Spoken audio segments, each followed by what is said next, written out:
Hey, Myra, dito ka na lang. Magpaparegister din siya. So, ayan guys, isa na po akong ganap na botante ng Cavite at nakapag-transfer na po ako.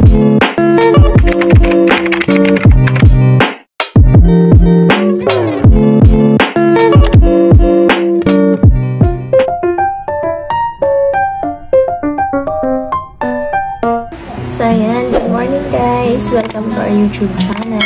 And for today's video, punta kami sa barangay para makapag voters registration kami. So, ayan guys. Tapos na ako makapag-build up ng aming form.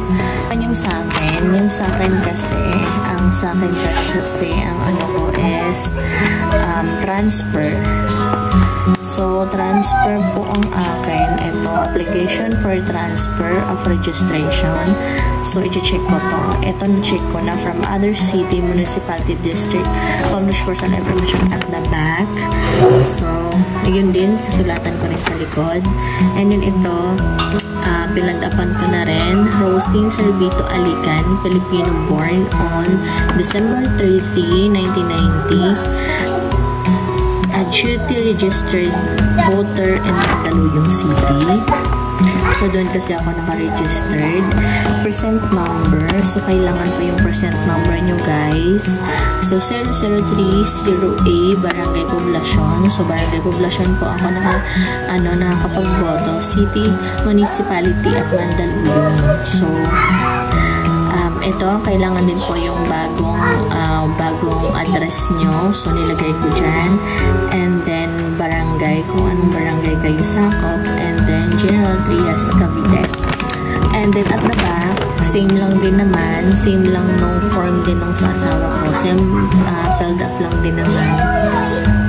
So, apelido ko lang, first name, and then yung medan ko.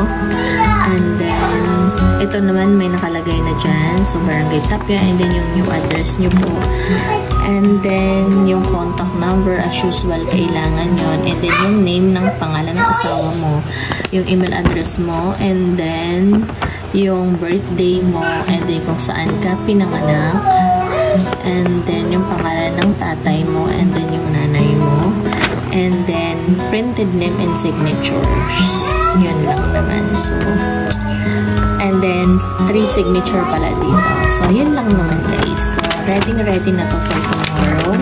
So, sana wish ko is hindi siya ganun katagal and then mabilis lang. So, feeling ko, pag-registered na rin naman ako at dati, mabilis lang naman talaga. Doon lang naman talaga tayo tumatagal sa pila, sa dami. So, sana bukas hindi siya ganun kadami at sana mabilis kami matapos dahil syempre may pasok pa. So, ayan lang guys for this information and then see you guys tomorrow para sa actual registration na nitong aming form.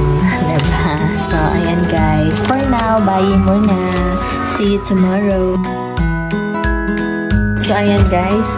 Tanghali na. Kasi, maaga naman ako nagising. Yun nga lang nag-prepare pa ako ng pagkain ni Opa. And then, nagluto, nag-prepare ng baon niya kasi maaga siyang pumasok ngayong Saturday kasi ngayon. So, maaga ang pasok niya. Nagpaligo pa ng mga aso, kumain pa. Inantay ko pa si Pyra na magising. So, time check is 10:15. 10:15 na pupunta na kami ng barangay. So, ready na ako pupunta ng barangay. Actually, ako lang ang pupunta ngayon kasi si Opa is maagang pasok. So, hindi siya makakapag-registered. Nakalimutan niya kasi kahapon na Sabado pa lang ngayon. So, akala niya makakasama siya sa akin. So, for now, ako na lang muna.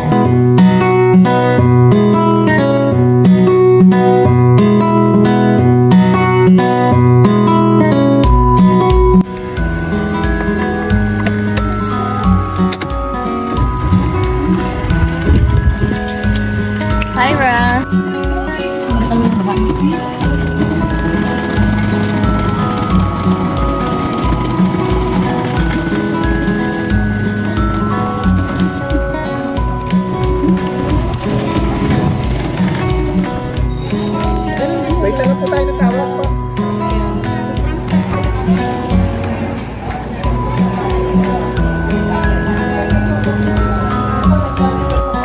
So, ayan guys, 10:20, nakarating kami dito sa barangay kasi 5 minutes lang naman nandito ka na. So, first step po, pupunta ka dito sa dash na to para kumuha ng form. Since ako naman nakakuha na ako ng form nung isang araw kasi dumaan na ako dito. So, bale, chinek na lang ni kuya. And then, the next step, yung isang table dito sa side na to, yan. Waiting ka na lang dyan ng tatawagin ka, kailangan may ID ka, prepared yung ID mo. And then, pwede mo rin ipa-xerox dyan kasi dyan, may xerox dyan. So, waiting na lang ng tatawagan yung name mo kasi nandun naman sa list kung nasa yung name mo. And then, pagkatapos, i-check nila. Pagkatapos mo dyan, sa side na yan, i-check nila yan dyan. And then, magpo-proceed ka na sa steps dito. And then, dito, may magtatawag dyan. Ayan, sa pinto na yan. May lalabas dyan mamaya. So, magpapatawag sila ng apat-apat like that, oh. So, apat-apat na papasok para sa verification, biometric, and then yung form na stub na ibibigay sa'yo kapag natapos na yung step ng verification ng biometric, and then picturean ka. So, ayan, as of this moment, nandito na kami ngayon sa loob. So, waiting na lang ako. So, ayan. Ayan yung mga nauna sa akin. Si ate na picturean na. Signature na siya actually. Ayan. So, ako waiting na lang ako. So, si ate biometric na. So, si kuya next step na. So, ako na yung next. So, i-off ko muna to guys kasi bawal yung camera. So, ayan guys. Tapos na ako. Mag-biometric and picture, signature. So, ito. Waiting na lang ako sa staff na ibibigay sa akin. Baka wala ako kami sa City Hall. Nasa ibang lugar. Pero after September, nasa office na kami. Certificate pa lang po yung Yes po, certificate lang talaga. wala pa pong ID. Wala na pong ID. Totally wala na ID. Yung mga nakakuha ng ID, yan, magagamit pa nila. Kahit yung luma. After a decade siguro, magiging supporting na lang yan. Hindi na siya primary ID. National na po talaga. Hanggang mawala na sa system yung photos.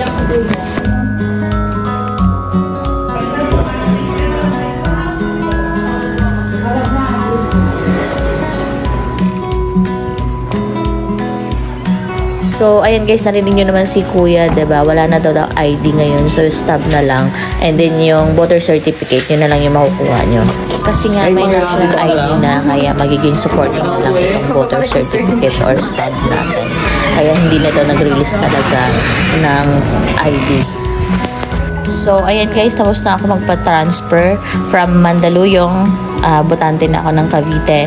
And then now, kukuha ako ng barangay ID kasi may voter stub na ako pero wala pala akong picture. Kaya the next time na lang, kukuha na lang ako ng form para pagbalik ko dito is ready na ID na diretso na. So, for now, yan lang muna guys. Thank you for watching. Bye-bye!